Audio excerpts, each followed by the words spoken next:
Hello viewers, मैं हूं कौशल शर्मा। आपका स्वागत है कौशल शर्मा के इस यूट्यूब चैनल पर।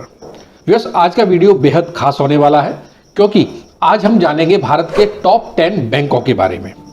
आज के समय में बैंकिंग हमारी ज़िंदगी का अहम हिस्सा बन चुकी है। चाहे आप स्टूडेंट हो या फिर आप कोई नौकरी करते हैं या आप खुद का कोई व्यवसाय करते हैं, यानी आप कोई व्यवसायी हैं, तो इन सब में से कोई है आप, तो आपके लिए बैंक में खाता खोलना अनिवार्य हो गया है।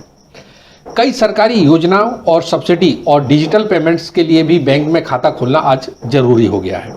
लेकिन सबसे बड़ा सवाल ये उठता है कि कौन सा बैंक सबसे अच्छा है, कौन सा बैंक सबसे सुरक्षित और भरोसेमंद है।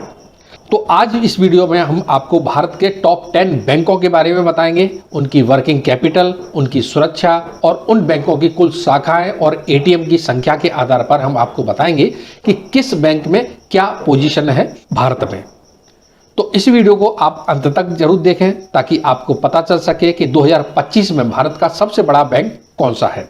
वीडियो अच्छा लगे तो इस वीडियो को लाइक करें। चैनल पर पहली बार आए हैं तो इस चैनल को सब्सक्राइब कर लें बेल आइकन के साथ। तो भैया सबसे पहले ये जान लेते हैं कि भारत में कितने प्रकार के बैंक होते हैं।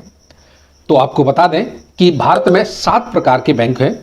तो एक तो है पब्लिक सेक्टर बैंक, जिन्हें हम सरकारी बैंक भी कहते हैं। तो इसके अंदर आने वाले बैंक हैं जैसे कि एसबीआई बैंक है, पीएनबी बैंक है, बैंक ऑफ बड़ौदा है और भी कई सारी सरकारी बैंक हैं जो हम आपको बताएंगे। दूसरे बैंक है प्राइवेट सेक्टर बैंक, जिन्हें हम निजी बैंक भी कहते हैं। इनके अंदर भी काफ़ी सारे बैंक आते हैं जैसे कि एचडीएफसी बैंक है, आईसीआईसीआई बैंक है, एक्सिस बैंक है, महिंद्रा बैंक है। तो ऐसे कई सारी बैंक हैं जो इसके अंतर्गत आते हैं। अगली बैंक का प्रकार है विदेशी बैंक। तो ऐसे बैंक जो विदेशी हैं लेकिन ये भारत में काम कर रहे हैं, तो इन बैंकों में आती हैं जैसे कि एचएसबीसी बैंक है, डीवीएस बैंक है, स्टैंडर्ड चार्टर्ड इत्यादि बैंक इसके अंतर्गत आते हैं। अगली बैंक का प्रकार है रीजनल रूरल बैंक, जिन्हें हम शॉर्ट में आरआरबी बैंक के नाम से भी जानते हैं, जिन्हें हम ग्रामीण क्षेत्र के बैंक के नाम से भी जानते हैं। इसी तरह से अगली बैंक है कोऑपरेटिव बैंक, जिन्हें हम सहकारी बैंक भी बोलते हैं। और अगली बैंक के अंतर्गत आते हैं small finance bank.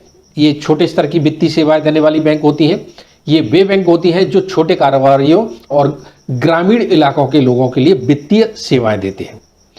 Small finance bank के अंतर्गत आने वाली जो बैंक है, एयू स्मॉल फाइनेंस बैंक है, उज्जवनी स्मॉल फाइनेंस बैंक है, जना स्मॉल फाइनेंस बैंक है और भी कई सारी फाइनेंस बैंक आती है जैसे कि सूर्योदय स्मॉल फाइनेंस बैंक है, कैपिटल स्मॉल फाइनेंस बैंक है, इत्यादि इत्यादि। अगली बैंक का प्रकार है वो है पेमेंट बैंक।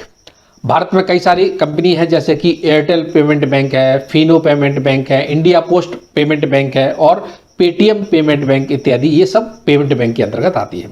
तो ये बैंक बैंकिंग सेवाओं से वंचित लोगों को बुनियादी सेवाएं देते हैं जो कि डिजिटल बैंकिंग पर केंद्रित होते हैं। अब हम बात करते हैं रैंकिंग के आधार पर टॉप 10 बैंकों के। तो रैंकिंग के आधार पर हम आपको इन बैंकों की टोटल जो शाखाएं हैं और इन बैंकों की जो वर्किंग कैपिटल है और नंबर ऑफ एटीएम्स के आधार पर हम बताने जा रहे हैं कि कौन सी वो 10 बैंक हैं। तो इन 10 बैंकों में से सबसे 10वें नंबर पर जो बैंक है वो है कैनरा बैंक। इस बैंक की जो कैपिटल है वो 2.3 लाख करोड़ है। इसकी जो लगभग 10,000 ब्रांच है भारत में और इस बैंक के एटीएम लगभग 12,000 है पूरे भारत में और ये बैंक सरकारी बैंक है। अगली बैंक है जिसको कि 9वें स्थान पर रखा गया है, वो बैंक है पंजाब नेशनल बैंक। इसका कैपिटल है 2.5 लाख करोड़ का। इसकी लगभग 11,000 ब्रांचेज हैं भारत में। इसमें इस बैंक की जो एटीएम की संख्या है लगभग 13,500 प्लस के करीब इसकी एटीएम की संख्या है और ये भी सरकारी बैंक है। अगली बैंक है यूनियन बैंक ऑफ इंडिया। इसका जो कैपिटल है 2.7 लाख करोड़ का है। इसकी ब्रांचेज करीब 19,000 प्लस में है।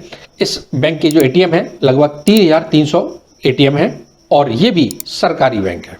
7वें नंबर पर जो बैंक आती है वो है बैंक ऑफ बड़ौदा, जिसे बीओबी बैंक भी कहते हैं। इसका कैपिटल है 4.8 लाख करोड़ का। इसकी ब्रांचेज हैं भारत में 9,500 के करीब और इसके जो एटीएम है 13,000 प्लस इसके एटीएम है और ये भी सरकारी बैंक है। 6वें नंबर पर जो बैंक आती है वो है इंडसइंड बैंक। इसका कैपिटल है 2.8 लाख करोड़ का। इसकी भारत में जो ब्रांचेज हैं लगभग 2015 के करीब इसकी ब्रांचेज हैं और 2,886 के करीब इसके एटीएम हैं। ये एक प्राइवेट बैंक है। 5वें नंबर पर जो बैंक आती है वो है एक्सिस बैंक। इसका कैपिटल है 3.5 लाख करोड़ का। इसकी जो ब्रांचेज हैं भारत में 4,758 ब्रांचेज हैं और इसके जो एटीएम हैं 10,990 के करीब एटीएम हैं और ये एक प्राइवेट बैंक है। अगली बैंक है कोटक महिंद्रा बैंक, जो कि चौथे नंबर पर है। इसका कैपिटल है 4.6 लाख करोड़ का। इसकी जो भारत में ब्रांच है 1700 के करीब इसकी ब्रांच है भारत में और एटीएम इसके हैं करीब 2,705 और ये भी प्राइवेट बैंक है। तीसरे नंबर पर जो बैंक आती है वो है भारत की सबसे बड़ी सरकारी बैंक, वो है स्टेट बैंक ऑफ इंडिया। इसका कैपिटल है 6.4 लाख करोड़ का। इसकी भारत में जो ब्रांचेज हैं 22,000 के करीब इसकी ब्रांचेज हैं और भारत में 64,000 इसके एटीएम हैं और ये सरकारी बैंक है। दूसरे नंबर पर आती है आईसीआईसीआई बैंक। इसका कैपिटल 8.5 लाख करोड़ का है। इसकी भारत में जो ब्रांचेज हैं 5,275 ब्रांचेज हैं और 15,589 के करीब इसके एटीएम हैं और ये भी प्राइवेट बैंक है। अब हम जान लेते हैं भारत की सबसे नंबर 1 बैंक को, तो वो है HDFC बैंक। ये नंबर 1 भारत की बैंक है, सबसे बड़ी बैंक है। इसकी कैपिटल 14.1 लाख करोड़ की इसकी कैपिटल है। इसकी भारत में जो ब्रांच है 6,342 के करीब इसकी ब्रांचेस हैं और एटीएम की जो संख्या है 18,130 इसके एटीएम है पूरे भारत में और ये भी एक प्राइवेट बैंक है। अब भी और हम जान लेते हैं कि कौन सा बैंक सबसे सुरक्षित है। अगर आप सरकारी बैंक में विश्वास रखते हैं तो SBI, PNB और बैंक ऑफ बड़ौदा आपके लिए सबसे अच्छा विकल्प हो सकता है। और अगर आप तेजी से बढ़ते हुए प्राइवेट बैंक को प्राथमिकता देते हैं तो HDFC बैंक, ICICI बैंक और एक्सिस बैंक बेहतरीन विकल्प हैं। स्टेट बैंक ऑफ इंडिया सबसे मजबूत और सुरक्षित बैंक माना जाता है सरकारी बैंकों में। तो वैसे ये थी भारत की टॉप 10 बैंकों की जानकारी। तो वैसे आज की वीडियो में इतना ही। इसी तरह के और भी वीडियो आगे भी हम आपके लिए लाते रहेंगे। अगर ये जानकारी अगर आपको अच्छी लगी तो इस वीडियो को लाइक करें, शेयर करें दूसरों के लिए, जिससे कि इसका नॉलेज दूसरों को मिले। अभी तक आपने हमारे इस चैनल को सब्सक्राइब नहीं किया है तो नीचे दिए गए सब्सक्राइब बटन को प्रेस कर लें बेल आइकन के साथ, जिससे जब भी हम नया वीडियो बनाएंगे तो उसका नोटिफिकेशन सबसे पहले आपको मिल जाया करेगा। और वीडियो से संबंधित कोई भी प्रश्न हो या कोई भी सुझाव हो तो हमें कमेंट जरूर करें। वीडियो देखने के लिए बहुत बहुत धन्यवाद। जय हिंद।